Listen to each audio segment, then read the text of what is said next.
Laura, do you? Yeah, we want to go ahead and start. You Why can. not? I think the people are Kick it coming off. in, I would assume, Yep. right? Yeah. Yeah, the number is still growing, but I think we can go ahead.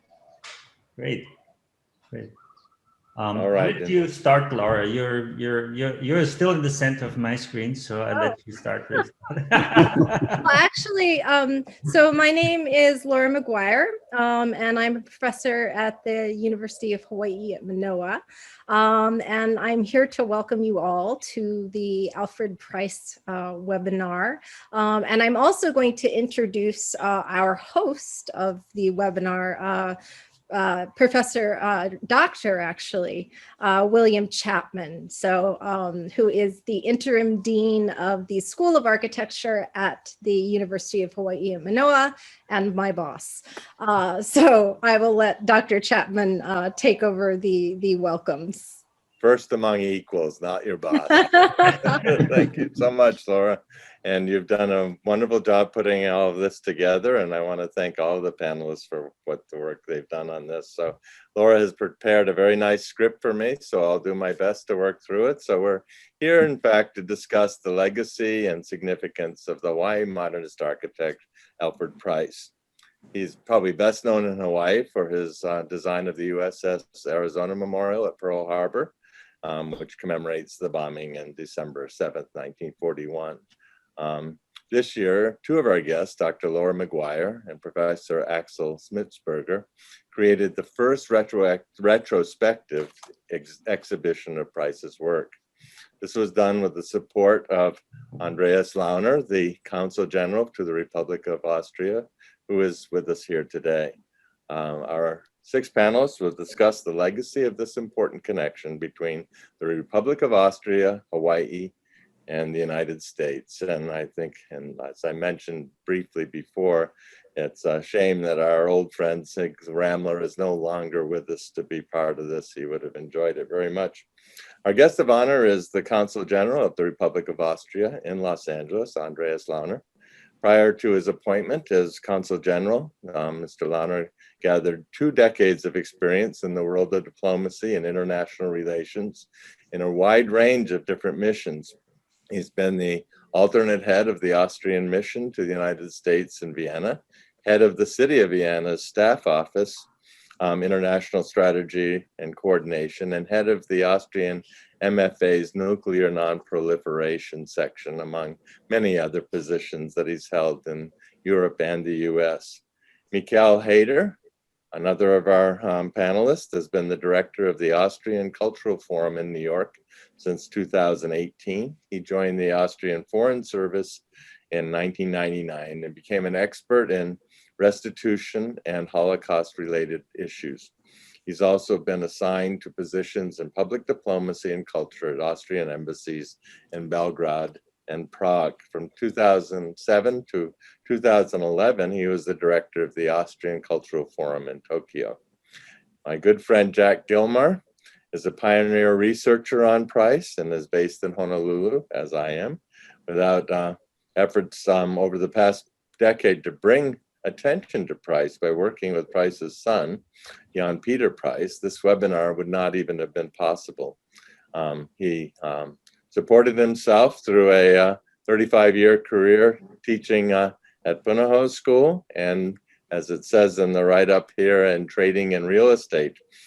He grew up in the first Preis designed house in Hawaii, and design that made a lasting impact on his life. And Jack and I are both members of a board of the Liljestrand Foundation, which is another property dedicated to a significant local modernist, Vladimir Osipov.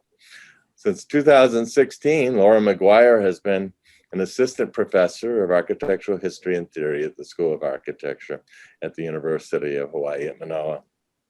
Her research focuses on modern American and Austrian design and the role of immigration in 20th century design culture in the US. She's received a Fulbright Award, which I have to remember because you have not yet become an active member of a club, local chapter that you could even be president of if you wanted to be. And because I've been there for 20 years and it's time for new blood. So I'm reminded, and the Richard Vlaschka Fellowship to Austria, and lived in Vienna for several years. She co-curated the online exhibition on Alfred Preis and is currently writing his biography with Jack Gillmar, an architectural historian and good friend of us all, Don Hibbert. She's also a leading expert on Austrian American emigre architect Friedrich Kiesler. Axel Schmitzberger is a professor in the Department of Architecture at Cal State Polytechnic University. He was born in Salzburg and graduated from the Technical University in Vienna. He immigrated to the US, worked for Morphosis, and then formed his own award-winning architecture and graphic design practice. He's an expert on Austrian emigre architects in the US. And in 2019, he co-curated the exhibition Resident Alien, Austrian Architects in America, an exhibition that featured over 100 objects of more than 30 emigre architects in the past 120 years. He co-curated the Alfred Preis exhibition with Laura. David Franzen, another long-standing friend of mine, 30 years, I think, is an architectural photographer based in Honolulu and has photographed many of Preis's buildings. In the early 1970s, he worked for Ezra Stoller, ESTO, and he started Franzen photography after that apprenticeship. And 5 years later, he relocated to Hawaii. His move enabled him to diversify into editorial, corporate, and museum projects. Currently, a significant portion of his work is at the Habs Hare Halls in the Library of Congress in Washington, D.C. Our moderator, finally, Tim Schuler. Sorry, Tim. Tim is an award-winning design writer and magazine journalist who lives in Honolulu. He's contributing editor at Landscape Architecture magazine, and his writing on architecture and urban design has appeared in Places, Journal, Monocle, Metropolis, and Architect. He also is published in the Architect's newspaper, Curbed, Next City, City Lab, and Flux Hawaii. Tim is a great colleague and friend, and I'm delighted that he's agreed to take over as the moderator here today. So now, Laura's going to kick this all off with a short introduction to Alfred Preis and his work, and then Axel Schmitzberger will give you all an overview of the outline of the exhibition, and then we'll have a discussion amongst the panelists. So we're hoping there'll be time for Q&A at the end, and I saw that Laura has extended the time just a wee bit, so I feel I probably neglected to say the important thing to all of you is aloha, mai kako, and welcome to our event today. So thank you, Laura. Turning it over to you. Thank you so much, Bill. So I'm going to share my screen with everyone because I have a little slideshow to show you, just to introduce you to who Alfred Preis was, as I'm expecting many people in the audience are not particularly familiar with him. Here we go. Oops. Need to start on the first slide, of course. Oh, that's the wrong one. Here. There we go. This always takes longer than I think it's going to. Okay. All right. Oh, that's not what I want to show you. Hang on. Stop share. And I had the wrong view. Here we go. These technical things always take a little bit here. Let me go exit slide or end show. Here we go. That's what I wanted to do.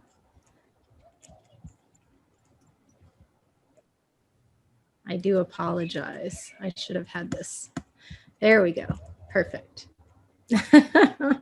All right. So Alfred Preis was one of the most important Hawaii modernist architects. After World War II, he helped to really invent a regional form of modernism in Hawaii. But Preis also injected this work with a Viennese sensibility.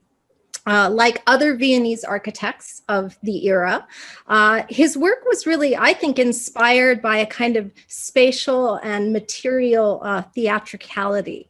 And he also showed an equally Viennese interest in using constructional materials as a form of ornamentation that highlighted the building structure and its materiality.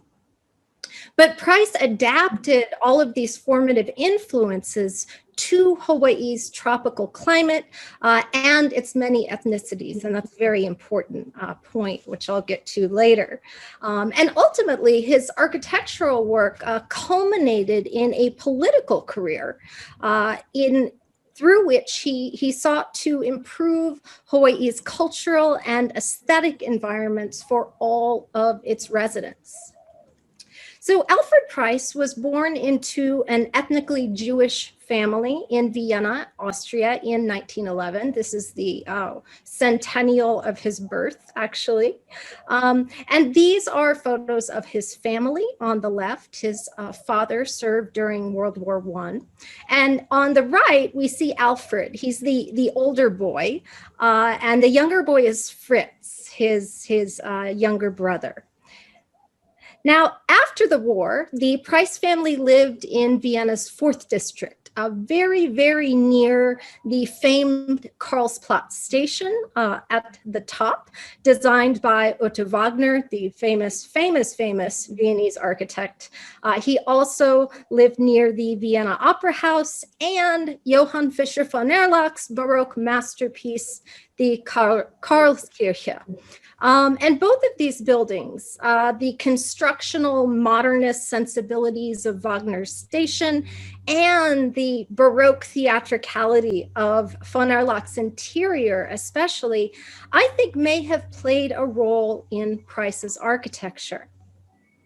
Preis was absolutely passionate about the arts, and he spent much, if not most, I think, of his free time exploring the city and going to the 2 city opera houses. This is the Staatsoper, but there's another one, the Volksoper, as well. And he was actually such a fan of the opera that as a teenage boy, he joined what were known as the Clappers, or the Clock, in the Vienna Opera, who were basically people strategically placed around the opera house to lead the applause at appropriate times. So he got to see a lot of operas, and he actually traveled around Europe with the opera company as well. Now, after his investment in the opera, he considered a career in stage design, but instead he ended up enrolling at the Vienna Technical University, known then as the Technische Hochschule, in 1932 to study architecture. But after the Nazis annexed Austria in 1938, he and his wife had to flee for Hawaii. Now, Preis had written to dozens of architectural firms in the US looking for a job, and like really any job, just to get out of Vienna. He got only one answer, but this was from the firm of Dahl and Conrad in Honolulu. And it was really a perfect assignment for him, since Dahl and Conrad were really the leading modernist architectural firm in Honolulu at the time. They traveled aboard the SS Queen Mary, and I love finding these old postcards of places that Preis might have been, or was in fact. They traveled with literally hundreds of fellow Jews fleeing the Nazi regime. If you look at the ship's register, every single person on board is listed as Hebrew, which is just tragic in so many ways. Now, Preis had already converted to Christianity. And this was actually a pretty typical thing to do for many assimilated Viennese Jews at the time, because it made it easier for them to obtain better jobs, better social standing, and sometimes often to marry people of the Catholic faith. But Preis really also loved the theatrical pageantry of Austrian Catholicism too. So I think it was a conversion, both maybe some for practical reasons, but also because he was really, I think, inspired and enjoyed Catholic worship practices. In 1939, the Preises arrived in Honolulu, and here's the two of them standing aboard the ship sometime around their arrival. And his works for Dahl and Conrad at first borrowed from the firm's very established kinds of American modernism. So in apartment buildings from 1930 to, or sorry, around 1939 to 1940 and up to 41, we see Preis adopting popular American streamlined fashions in both of these buildings. But Preis also began to explore his own ideas, using local materials and building with a real sensitivity to the landscape. And we can see that here in kind of the multiple layers of the house and how it's integrated with that hillside. This is the Andrews residence of 1941. In the Clark residence, also of 1941, we also see a certain Frank Lloyd Wright-esque feeling begin to emerge in Preis's work, as well as a really clear exploration of the textural possibilities of materials like redwood and brick. So we see this really interesting brick coursing here in the front of the house. Now, his Scudder Gillmar residence, and one of our panelists, Jack Gillmar, actually lives in this house, which is pretty cool, really may have been a turning point for him in taking this very dramatic foray into some of the architectural ideas of the Vienna architect Adolf Loos, as well as making a little bit of a nod to the French architect Le Corbusier. On the interior, which is what is so kind of Loosian about this design, if you know anything about the history of architecture, you'll know that Adolf Loos is famous for his polemic Ornament in Crime, which he wrote in 1909, which stated that using ornament in modern building was actually tantamount to crime. But we see these Loosian play with spatial volumes and also sort of little Wrightian elements of materials, such as in the brick. We also start clearly seeing Preis's very strong sensibility for material and craft. Everything in this house, to which Jack can attest, is absolutely beautifully crafted. Now, at the same time that Preis was designing these buildings, sadly, most of his family was being murdered by the Nazis at Riga and at Auschwitz. Preis never actually ended up discovering the fate of his mother and father and his aunts and uncles. His son Fritz was also his brother Fritz was also, however, able to escape to the United States. So he was lucky too. When the US entered the war after the bombing of Pearl Harbor, Preis and his wife, though, were rounded up and interred for 6 months as suspected enemy aliens, as were all German speakers in Hawaii. They were interned at the Sand Island detention camp, which is the image at the bottom. They basically lived in tents for 6 months. The conditions were really, really horrible. But they were finally released when a former client vouched for them and gave Preis a job at a quarry, where he learned to drive things like bulldozers. Now, after the war, Preis established his own firm and did a number of commercial projects. One of the ones I really like is the Magic Dance Studio of 1940. And here we see Preis developing his own architectural languages. You know, on the one hand, the building that we can see in the advertisement is a fairly straightforward modernist building with lots of nice glass curtain wall, kind of boxy volume. and those sorts of things, but he injects it with this textured ornamental pattern of brick, which is an inexpensive material. And Preis also designed 2 public parks during this period. This is the Pu'unui Park of 1947, which begins to respond to the tropical climate, which is something that he hadn't done so much in his pre-war work. So we see broad eaves that are shading the building from the tropical sunlight, and the roof butterflies upwards just a bit to create a clear story for ventilation. Now, in 1945, he also formed a collaborative firm with 3 other prominent Honolulu modernists, Philip Fisk, Alan Johnson, and the well-known Vladimir Osipov. They called this collaborative Associated Architects. And they worked on a variety of public commissions for the state, including here a new urban plan for Honolulu that, unfortunately for us living in Honolulu, was never executed. Had it been, it probably would have made things a little bit easier in terms of traffic circulation. And with Associated Architects, Preis also designed veterans housing in collaboration with the house's own future residents. And I would argue here that Preis actually began doing community design long before the idea of capital C and capital D community design had become an architectural practice. That doesn't begin to take shape until around the 1970s, but Preis is already doing that in the late 40s. And what I mean by community design is that Preis involved the public directly in his design decisions. And in Veterans Village, Preis designed extremely low-cost homes. They were between, I think, $5,000 and $8,000. But he used his growing flair for materials and colors as a kind of ornamentation.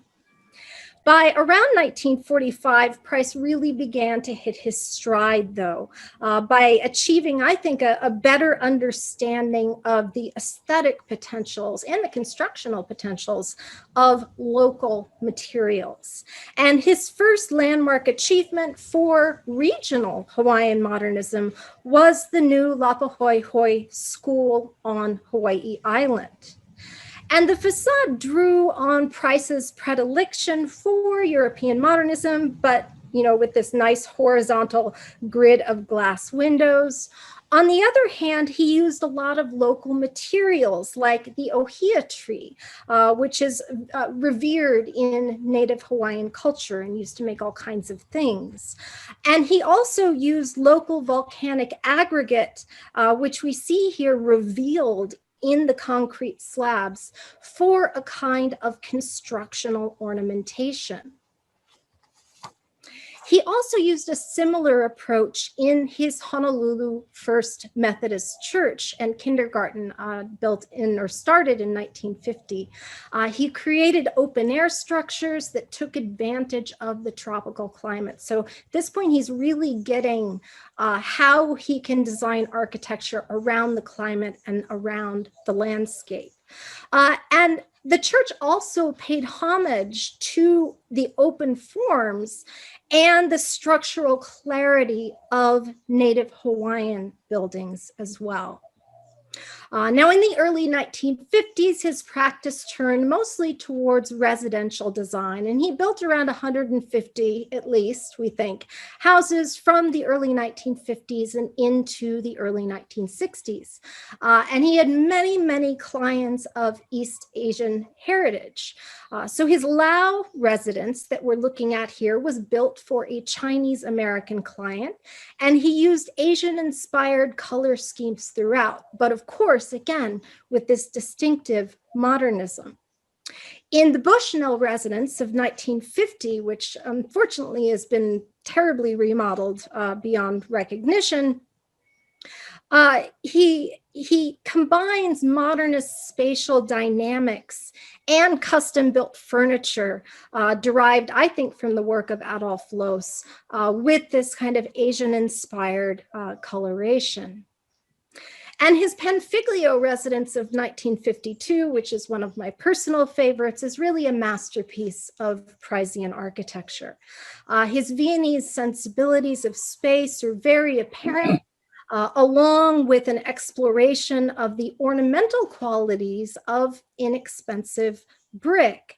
And his efforts here to layer the roof in order to promote natural ventilation, all of this comes together in an incredibly complex, but simultaneously very elegant composition. And the Harrison House achieves complexity in open space through a layering of multiple materials and a very careful framing of views.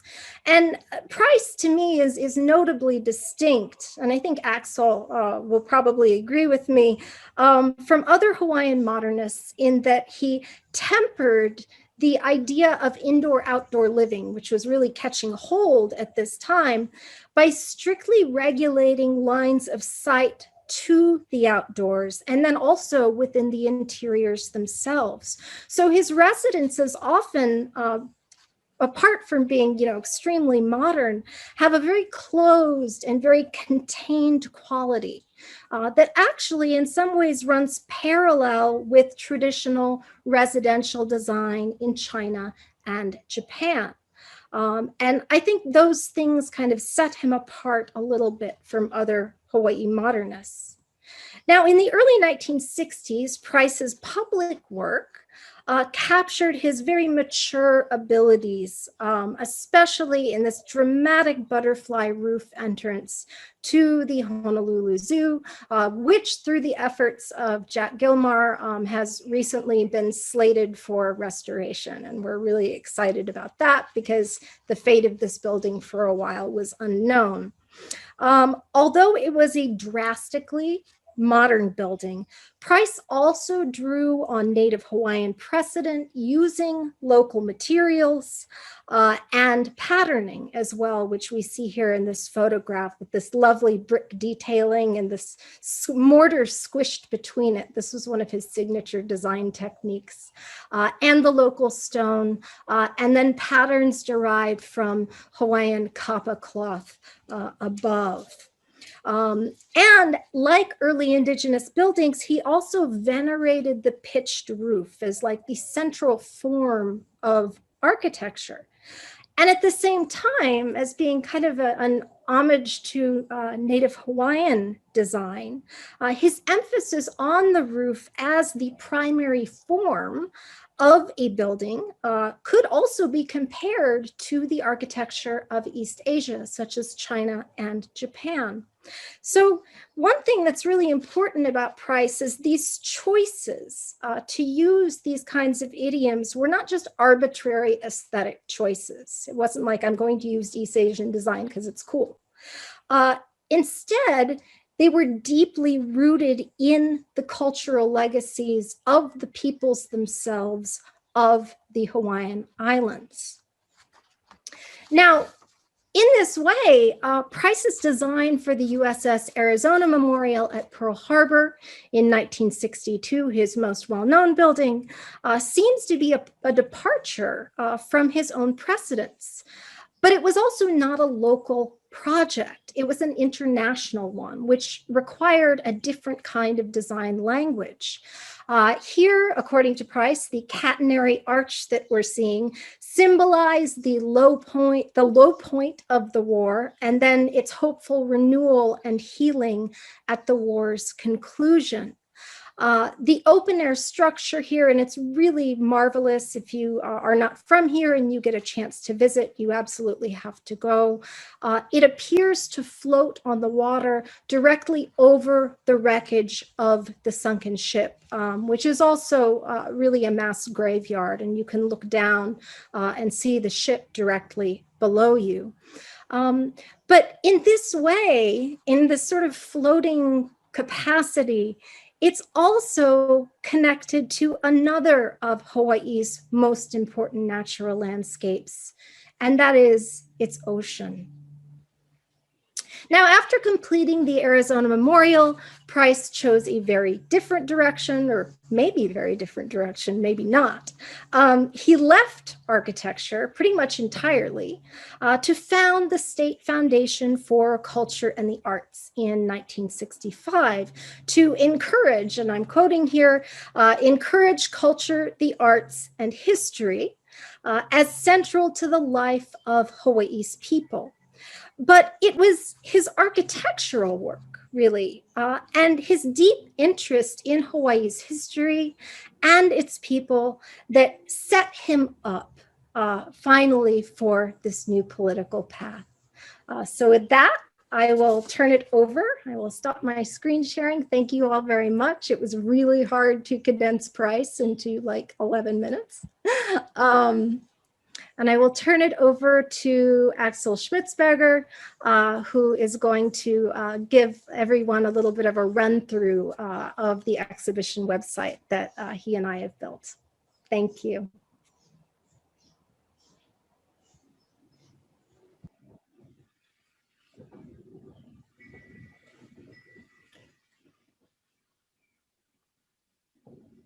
Hi, thanks. Did the unmute problem, even though I should know. I quickly do this a bit brief. I have the same problem as Laura. It's hard to compress what we've been doing into this brief moment. But I do want to make sure that we do a quick rundown on Alfred Preis, Vienna in the Tropics, Austrian emigre, modernist, and architect of the USS Arizona Memorial at Pearl Harbor. Which is the online exhibit that Laura, I, and the Consul General put together for, in the past few months to celebrate the 110th birthday. And early up on reviewing historic material, we started to decide that we need to break down this material in an accessible format.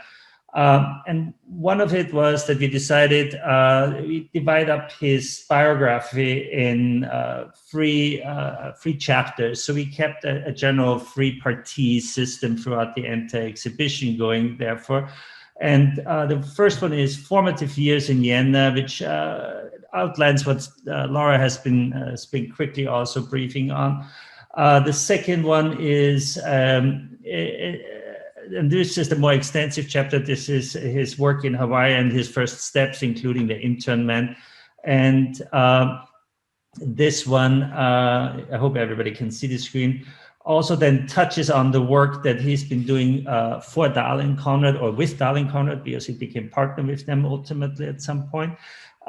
His brief but interesting project with hardwood, the Kihi Lagoon Airport project, and then of course the collaboration with this super group of architects, associated architects, Vladimir Osipov, Philip Fisk, Alan Johnson, and Thomas Perkins, who remained colleagues with the exception of Fisk, who died, I think, in 1951.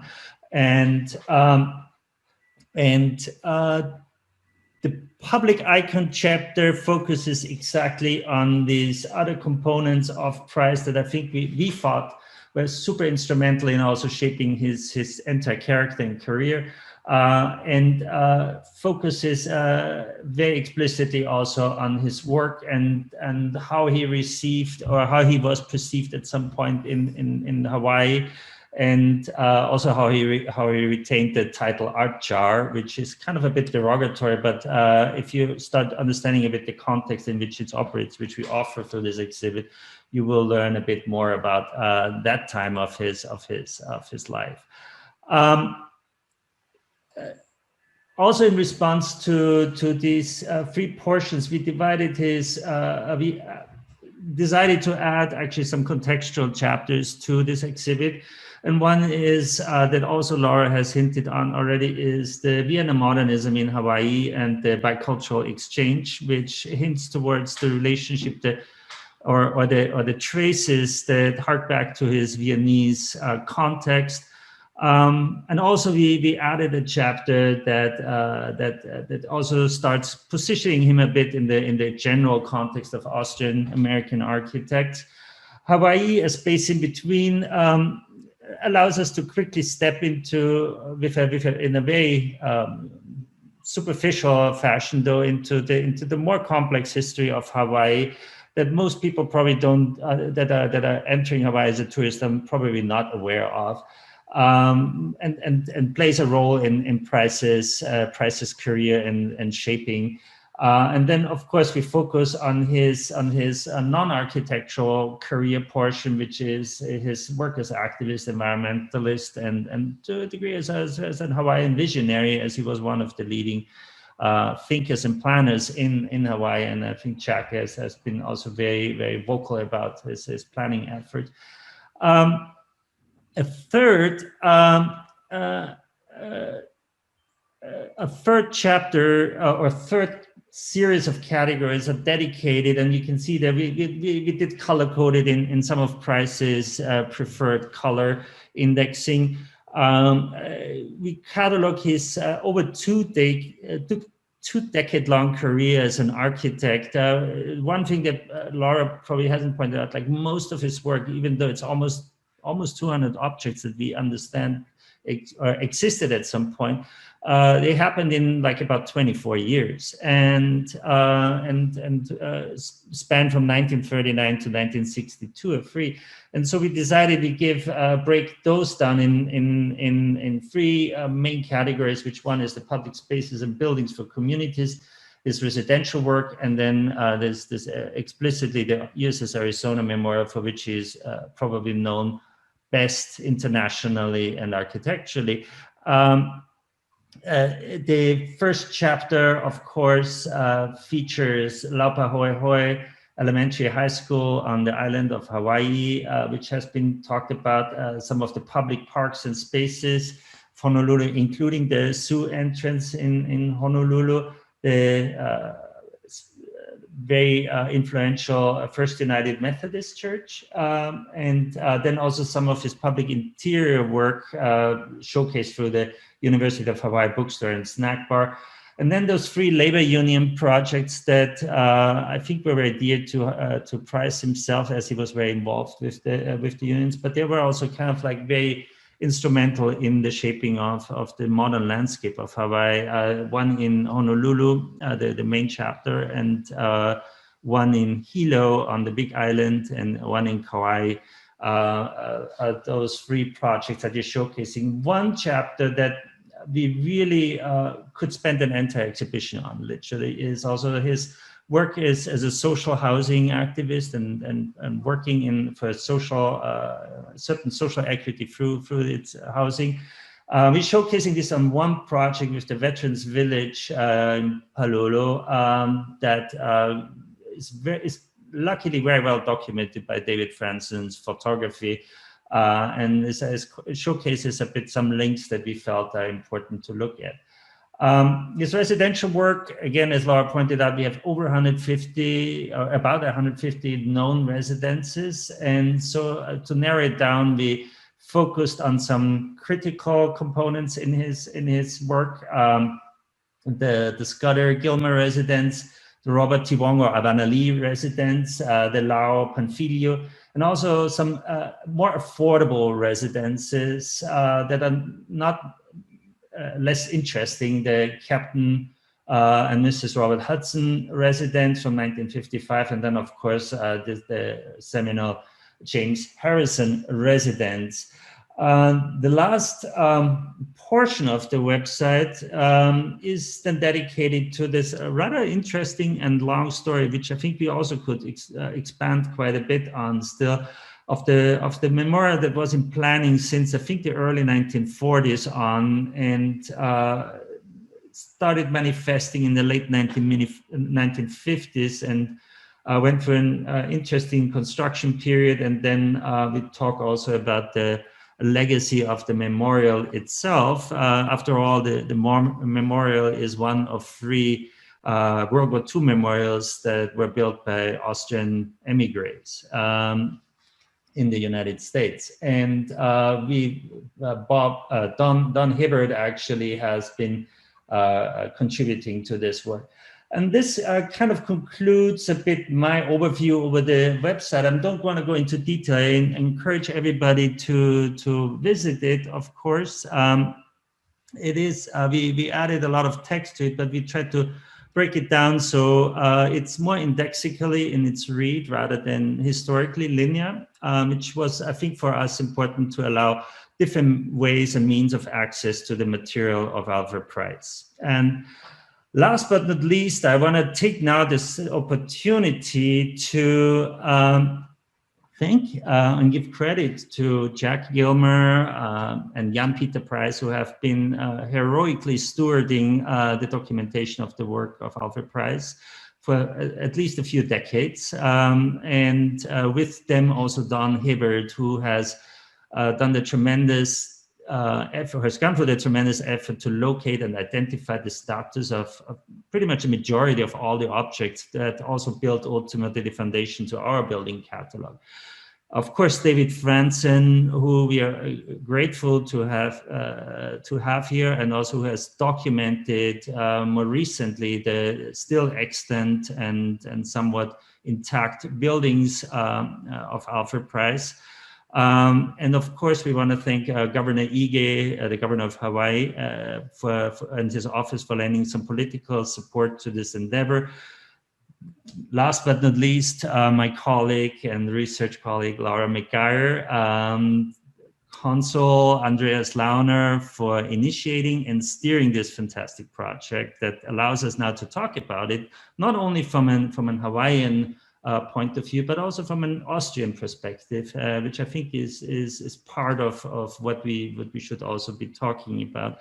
And then, of course, thanks to the University of Hawaii for hosting us, and Manfred Thunberger and his web team for providing all this technical infrastructure in such an expedient time frame and with a great turnaround. So with that, I want to give it back to our host, Timothy Schuler, to initiate the conversation. Thank you, Axel. Thank you, everyone, for having me. Mahalo to all the participants for being with us, the attendees, obviously all of the panelists. It really is a privilege to get to moderate this discussion. A quick note before we jump in to attendees. You'll see in the bottom of your screen a Q&A function. Please use that and not the chat if you can for public questions. We'll be taking questions at the end of the discussion. So please use that Q&A function and we will get to some of those questions near the end. I think thank you, Laura and Axel, both for that overview. It's fantastic to see Alfred Preis's work getting out there. He's a really fascinating individual. His work obviously shaped Hawaii in many visible and less visible ways. I think the place to start, though, is with the Consul General, Mr. Launer, as well as Axel and others. Tell us a little bit about how this exhibition came together and how it plays into the broader effort to actually examine and kind of recontextualize the cultural legacy of Austria's, emigre designers. Right. Yes. May I start? All right. Thank you very much. So just let me seize this opportunity, first of all, to give a shout out to Axel and Laura for their fantastic work. I think this exhibition really came out well in a very short time frame. So it was just, we had this for budgetary reasons, we had to finish this project by the end of last year.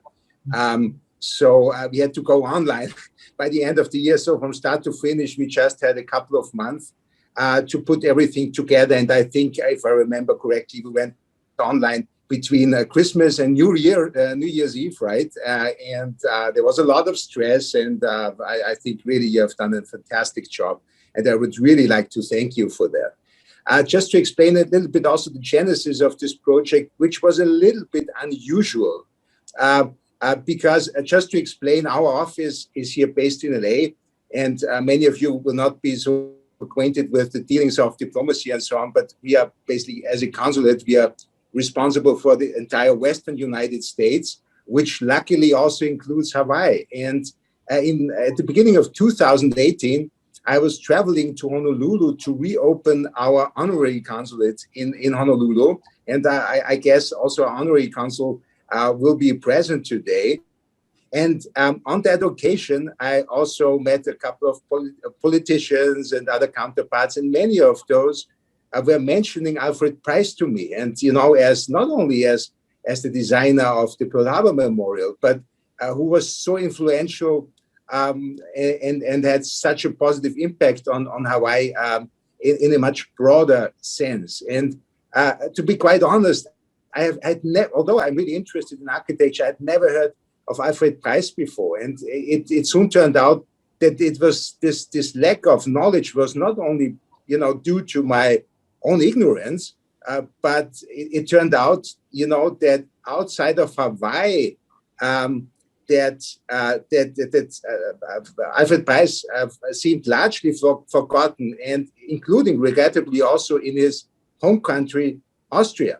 And at that point, you know, at that time, I just took the decision that we would like to contribute to get Alfred Preis back into the international highlight. It's just turned out, you know, that I didn't know how to start, and so it took a couple of years. And then in summer last year, in the midst of the pandemic, Axel had Axel coming over to our house, you know, for a socially distanced outdoor dinner in summer, and his family had just moved to Big Island just a couple of months before, and he was mentioning to me, listen, you know, because he's so much also into this U.S. Austrian heritage, and he was mentioning to me, listen, I've this, you know, this Alfred Preis, there's a great architect there and so on, and so this was the moment, and so basically 1 hour into our meal, I had engaged Axel as a curator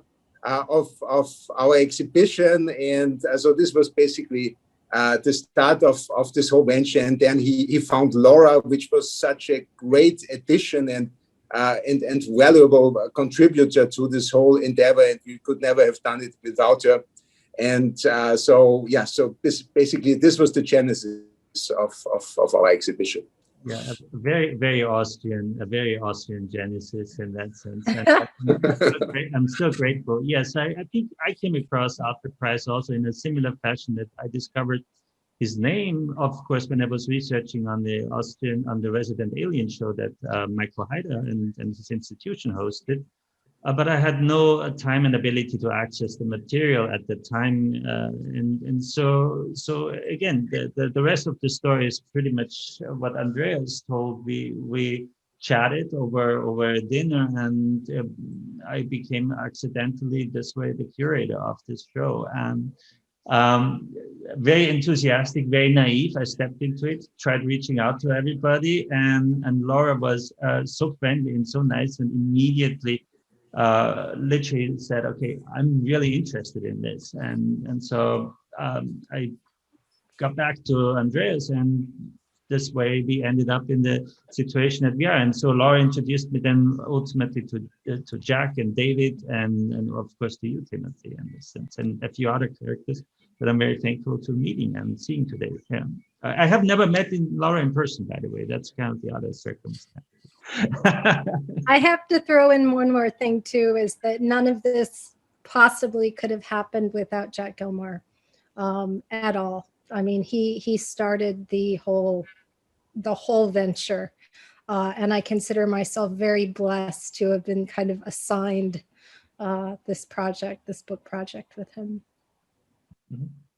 Definitely. Dr. Haider, can you talk to us a little bit about just the scale of emigration from Austria to the US, particularly among architects and engineers, and the country's relationship to that diaspora? I will try to do my best. Thank you.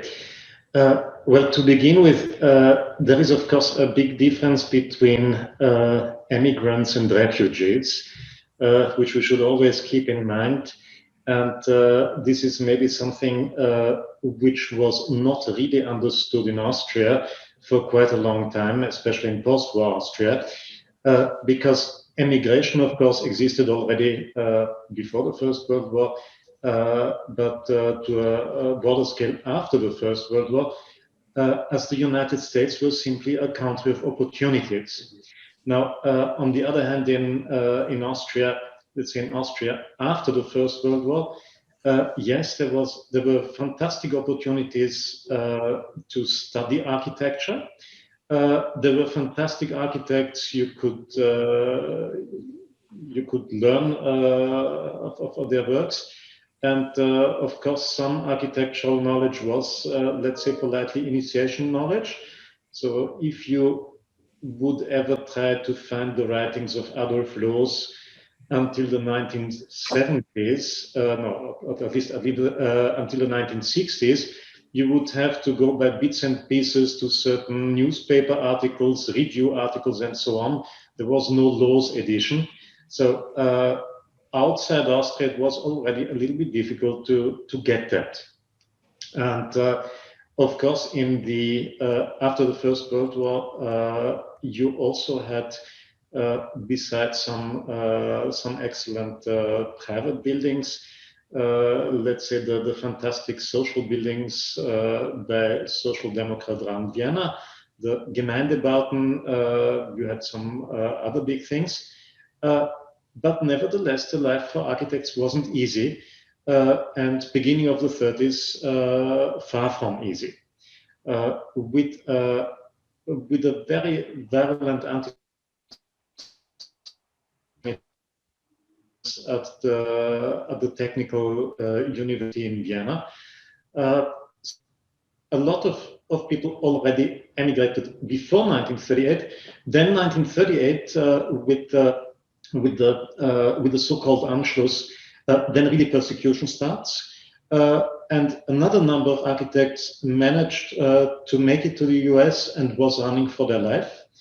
And those people found a new life in the US and brought something in, with the result that after 1945, the general Austrian attitude was rather more, well, okay, fine, they made it. They went to the US. No need to call them back or to invite them to come back, because anyway, they have a better life.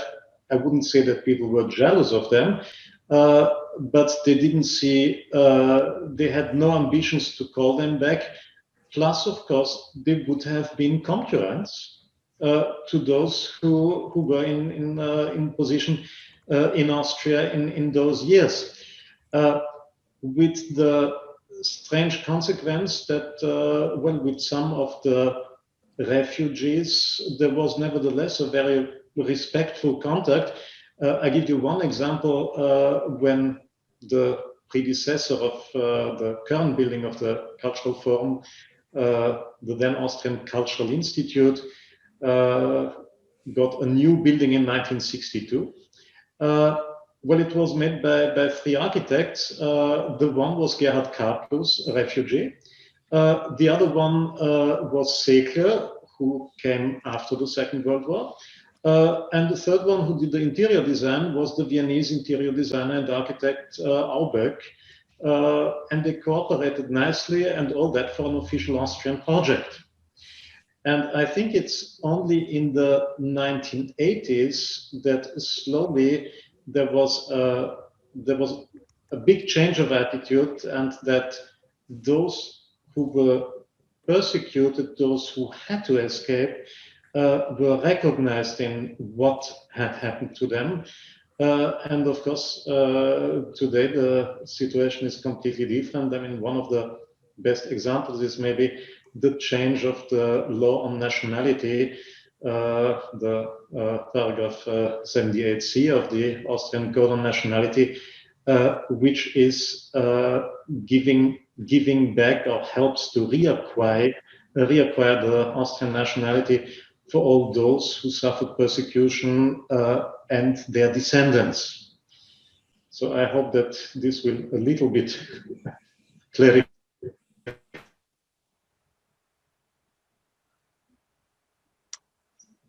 It's like cut out a little bit. Yeah, that's fantastic. and a fascinating history. I want to talk briefly about just the resurgence in, or just the current contemporary interest in Preis's work here in Hawaii, but also abroad. He's certainly not been forgotten, but unlike some of his contemporaries, including Vladimir Osipov, with whom he worked for roughly a decade, he doesn't benefit from the kind of name recognition that someone like Osipov does. I'm curious, Jack, Laura, and any others who want to chime in. David, I'm curious what you think accounts for the public interest in Preis's work today. What do you think people are connecting to? What do you think people are resonating with that accounts for a growing interest in his work? Jack, you need to unmute.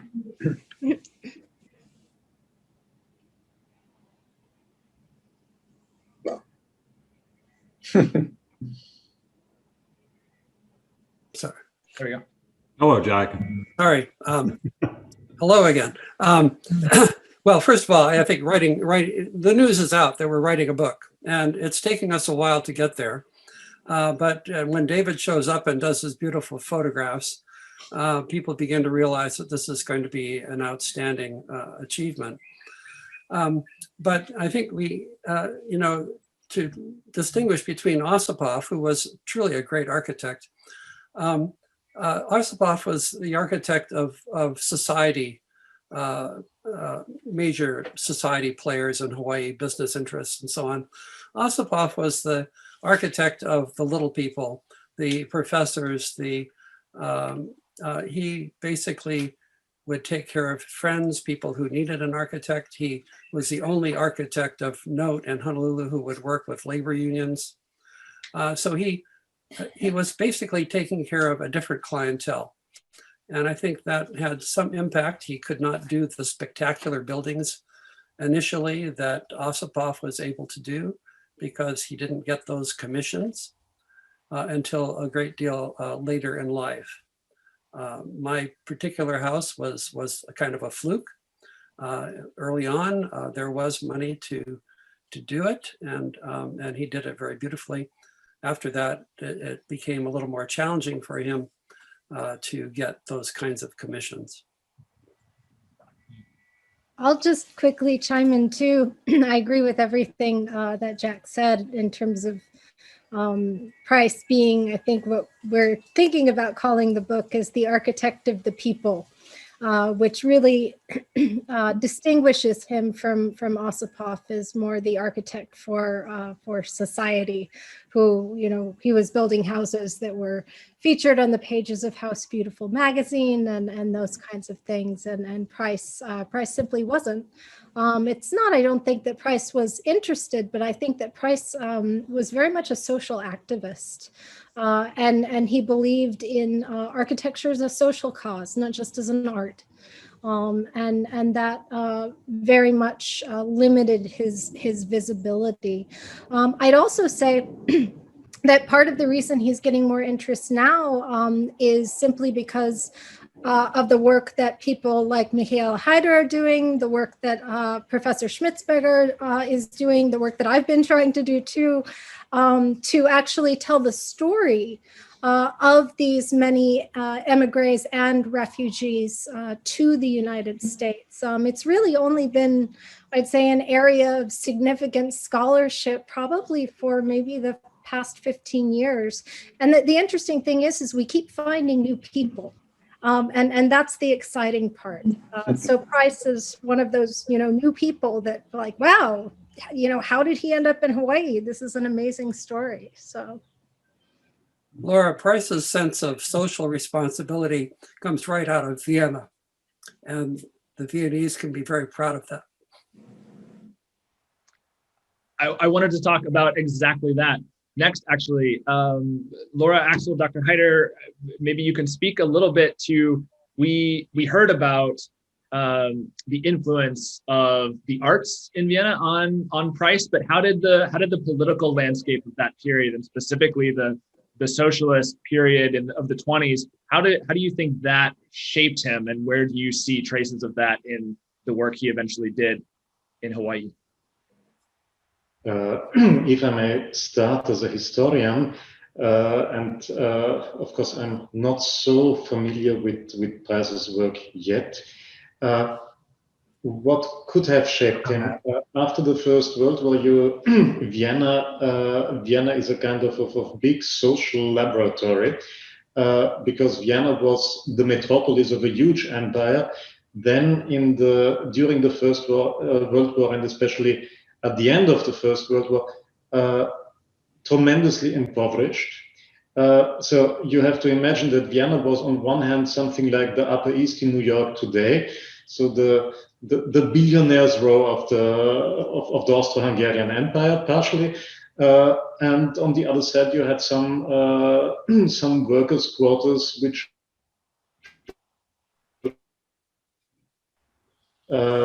like some places you wouldn't find in the rest of Detroit, and all of that became then in the 1920s a big social democrat experiment.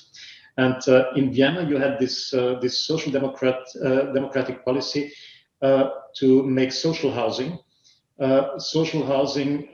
starting with, let's say, normal apartment buildings, and then going up to the so-called super block with the iconic building of the Karl Marx Hof, a building of 1 kilometer of length, which would include everything, meaning bringing also whole infrastructure, having schools, kindergartens, libraries, laundries, whatever you need, shops and so on.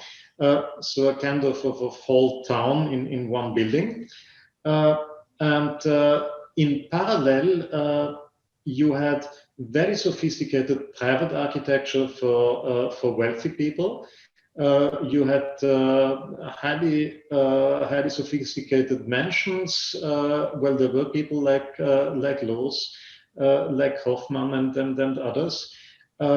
You also had the idea of doing cheap housing for young families, like the Werkbundsiedlung. So everything was there at the same time, and I think that's the main aspect. You could see everything, you can learn everything, and if you are lucky, you could leave Austria and you could make your life by using what you saw at another place where you would have then the advantage to know it.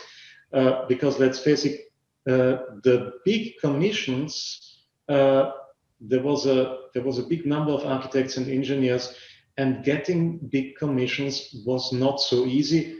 And then on the other hand, it was not very stable, because it was a constant period of a kind, I would say, at the beginning, cold civil war between conservatives and socialists, and then turning into a hot civil war in 1934, and from the beginning 1930s on, also the threat of the Nazi terror. So it was for sure not a very cozy place where to stay. Sorry, Laura, that I took so much time. Please forgive. No, that's immensely helpful. Dr. McGuire, Professor Schmitzberger, how do you see that playing out in the projects that Preis chose to take on here and the work he pursued? Laura, you mentioned that he was one of the few to work directly with a lot of the labor unions. Would his position as maybe revolutionary or radical are too strong a words, but was his push and his agenda, his political beliefs, would that have made him at all any kind of a pariah out here in among certain circles, or was he just following his beliefs? And I guess, did it have an impact on his career at all? That's a great question, and I'll try to keep this as brief as possible. I'll just use the ILWU building, which is featured in the exhibition as an example. So as Jack mentioned, Preis was really probably one of the only architects who would work with the labor unions. And the story of labor organization in Hawaii is one of the most remarkable stories in labor history there is.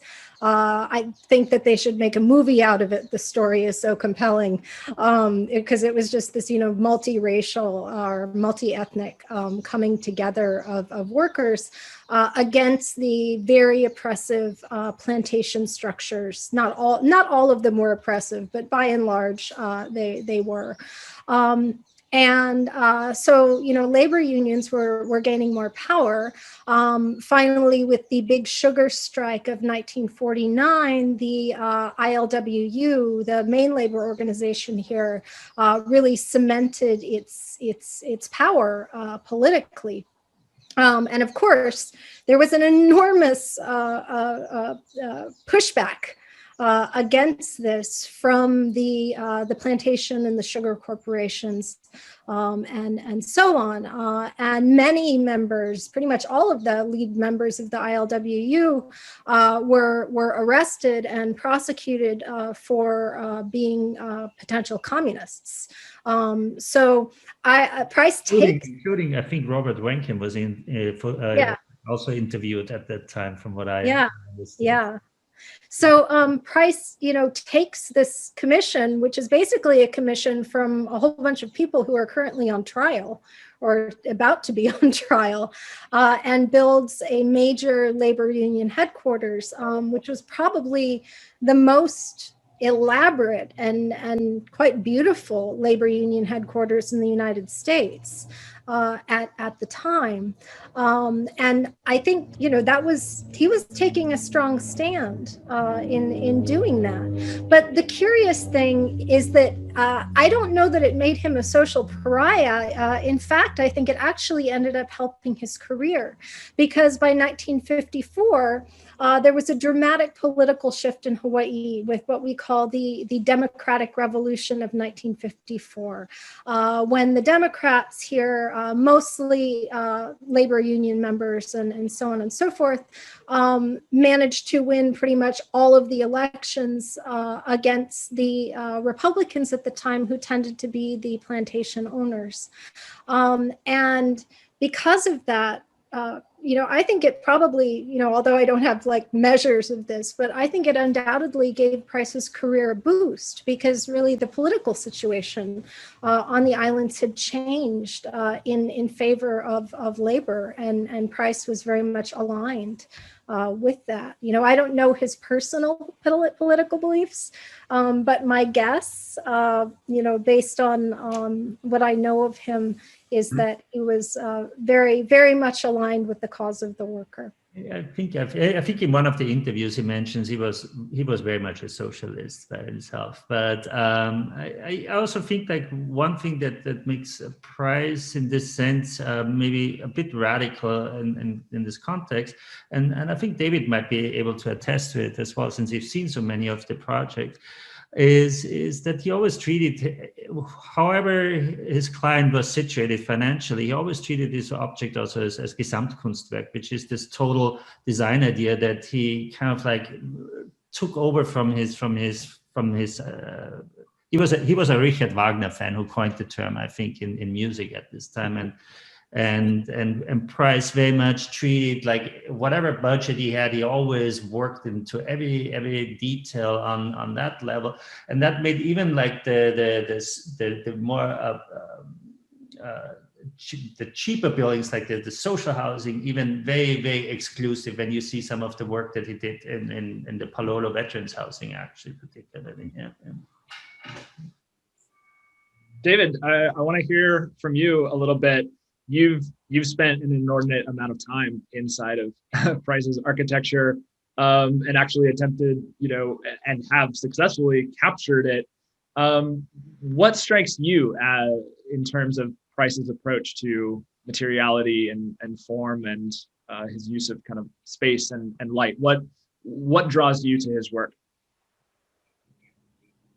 Well, I have to first thank Jack for putting me in that position.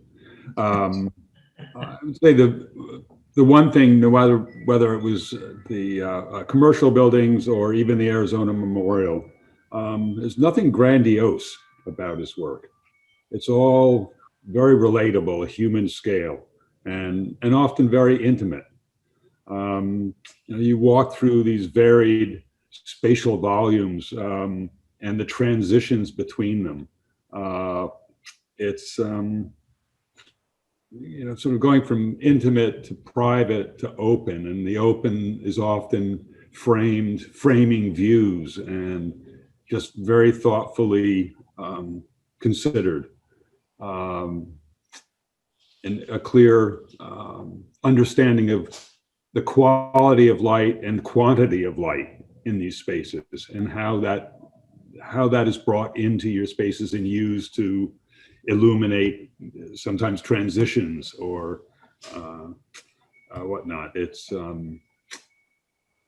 yeah, and as Laura was mentioning about the use of materials, in the use of common materials in creating new textures, whether it's the layering of bricks differently or letting the mortar ooze out, or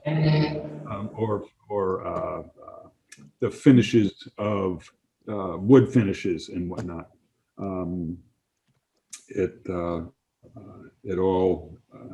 It's always a wonder sort of wandering through each place is going to be different.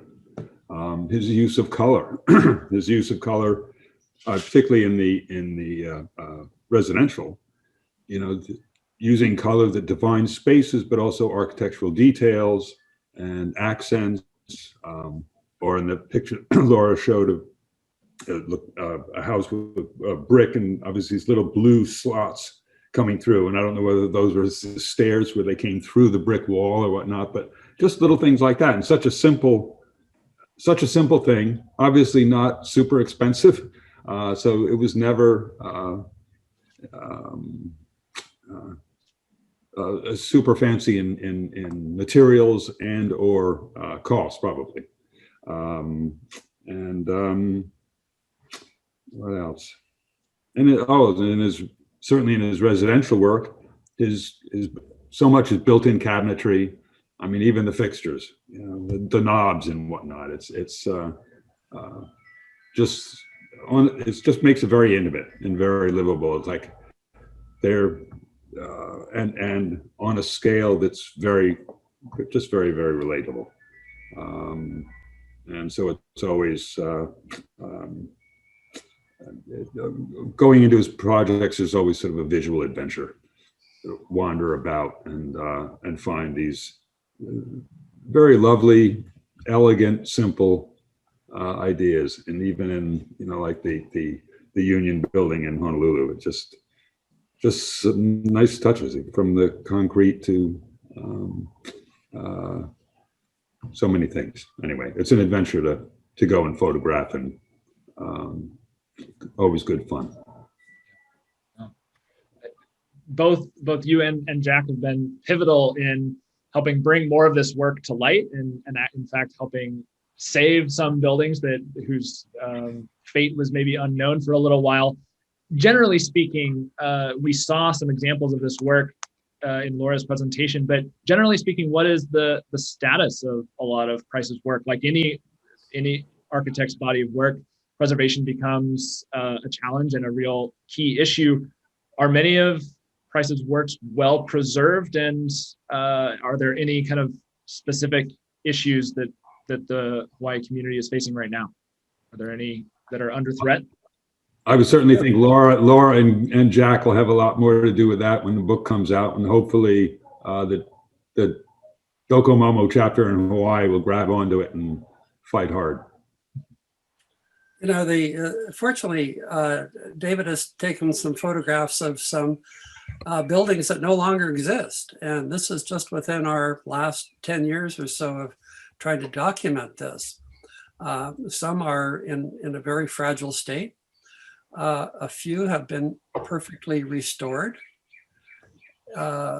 Several are as he left them and have been very well taken care of by their owners. Others have been purchased and then have had substantial kitchen and bathroom changes. And unfortunately, Preis's bathrooms and kitchens are a tour de force in terms of wonderful details. And so to rip a bathroom and a kitchen out of a Preis house is to somehow take out part of its soul. So people will buy a house, and realtors now, by the way, are advertising it as an Alfred Preis house. And that never happened before we got going on this project. And so that's good to see, but various people who buy a house have their own ideas about what they want in it and how they want it to look. And so it's not always a guarantee.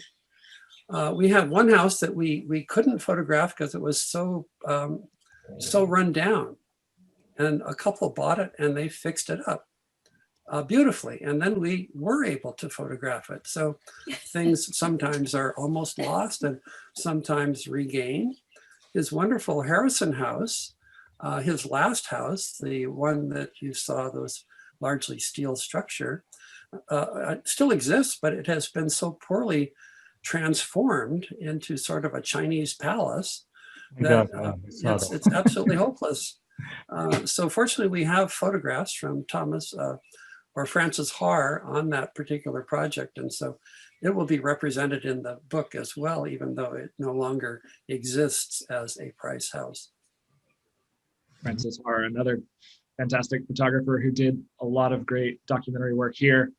We have a question from a participant that I'd love to get to before we have to wrap up here in a few minutes. Alexander Ortenberg asked, how much was Preis aware of the general architectural discourse in the US and also in mainland Europe? Was he in touch with any particular well-known architects, either in the US or in Austria? He was in contact with architects in the Pacific Basin, particularly an architect in New Zealand and so on. He was very much a part of the AIA, and so was very well aware of what was going on in the US. And I feel sure that he kept up with what was going on in Europe as well. I mean, he was very well read, very much of an intellectual. Jack, I was actually wondering, because I came across this competition for the state capital. I think Preis was heavily advocating and involved with, to a degree, more from the planning state side at this point. But I do wonder if Neutra and he overlapped at this point, because Neutra, I know, was pitching for his proposal for the state capital at this time. Yeah.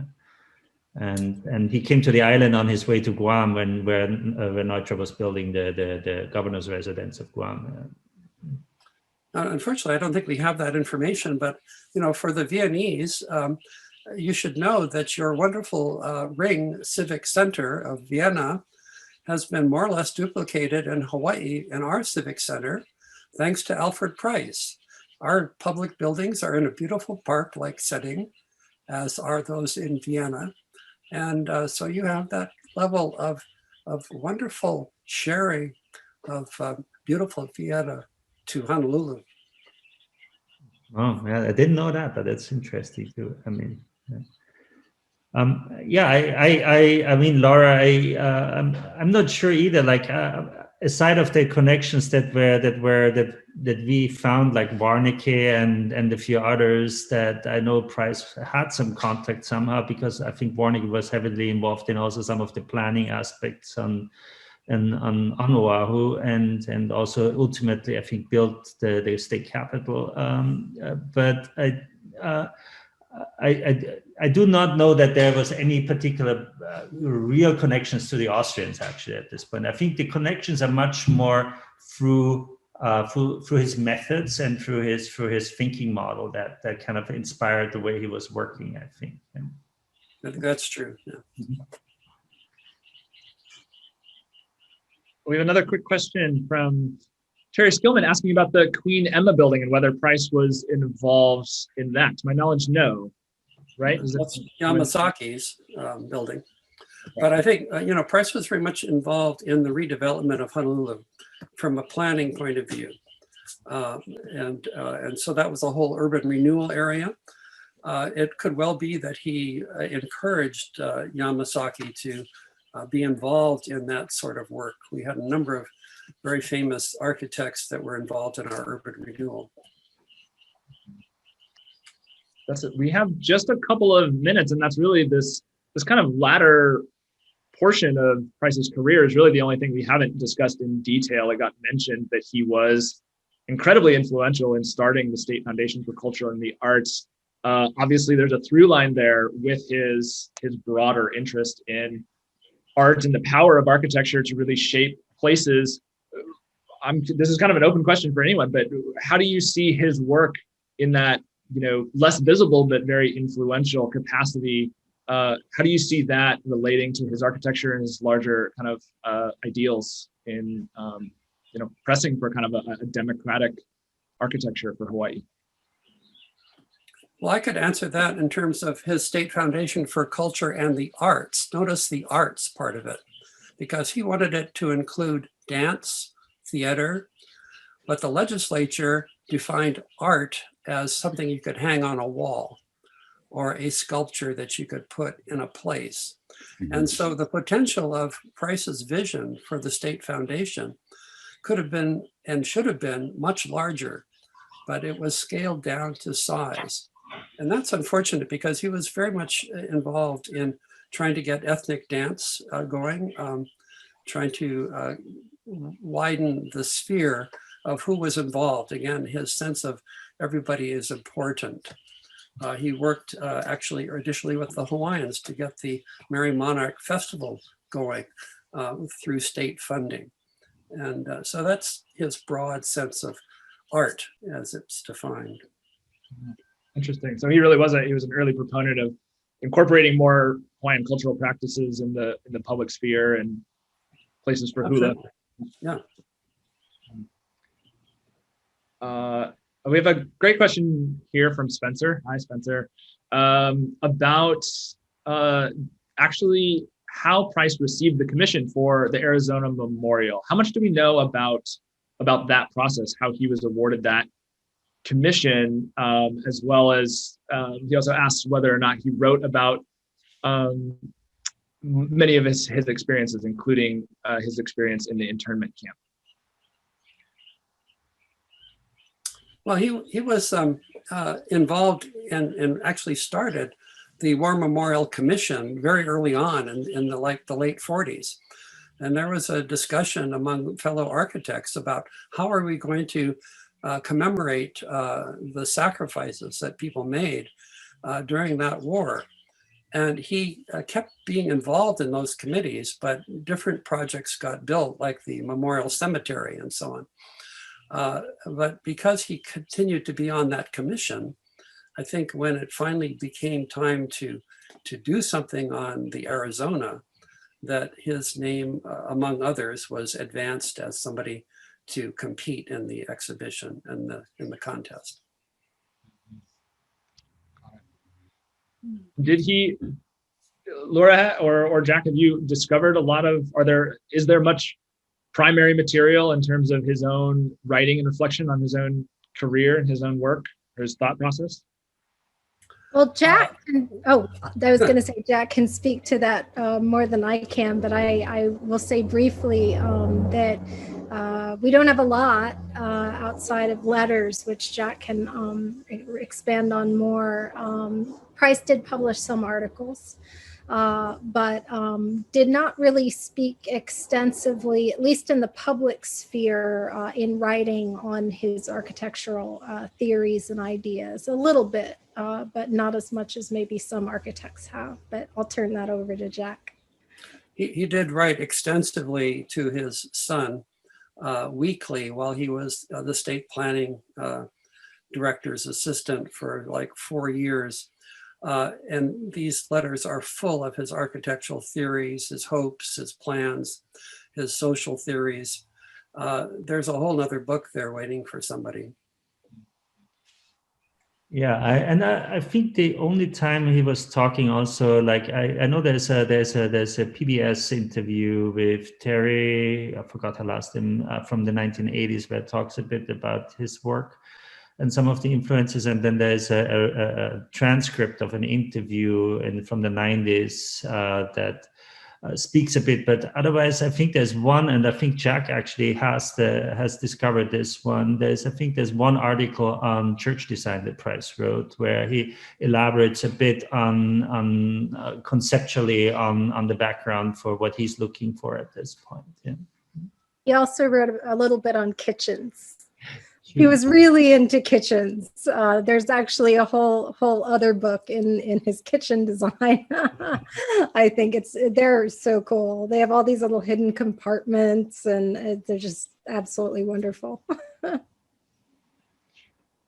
Definitely the gathering place. Yes, Yeah. very much. And places to hide your like secret things that you wouldn't come on anyone. I was just in the Pritchard house recently, and there are secret compartments behind the sliding panels. So I guess you can hide your passports and valuables and things in there. Yeah.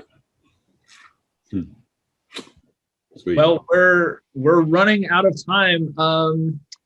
Does someone want to throw the link to the exhibition in the chat one last time? Or I'm not sure if everyone can see that, but maybe mention it online, or somebody can share the URL.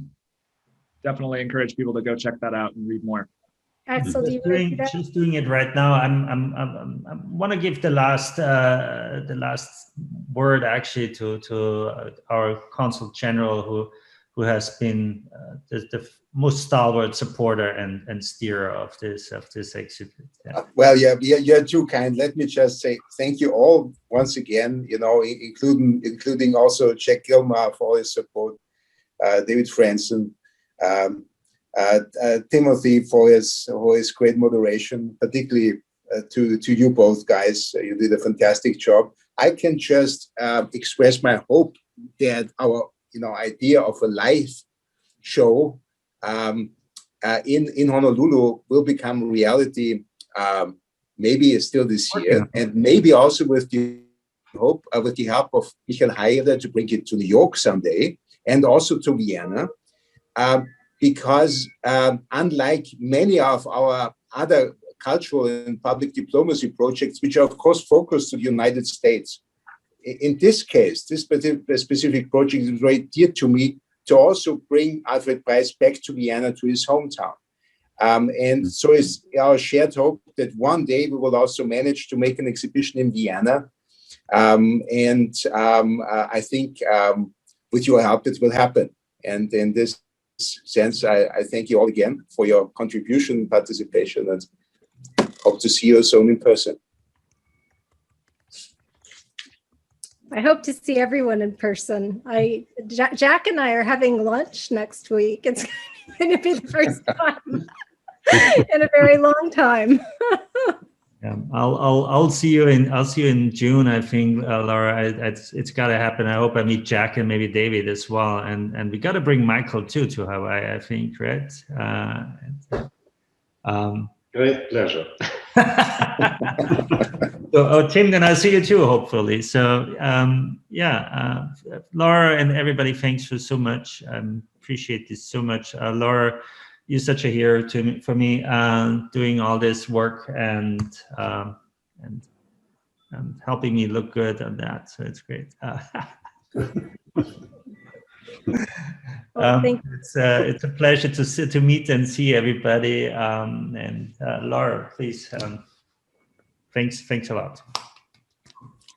Thank all of you. Thank you, Jack, and Andreas. I think most of all, Andreas has been the bulwark behind making the exhibition a reality, and that's really meaningful and really special. And Jack's support with the book has just been amazing too. And so hopefully you will all get to read more about Alfred Preis very soon, or as soon as we can finish it and get it out. The pandemic has slowed that process down a little bit, but And by the way, it would also be beautiful to have a book presentation also here today. Yes.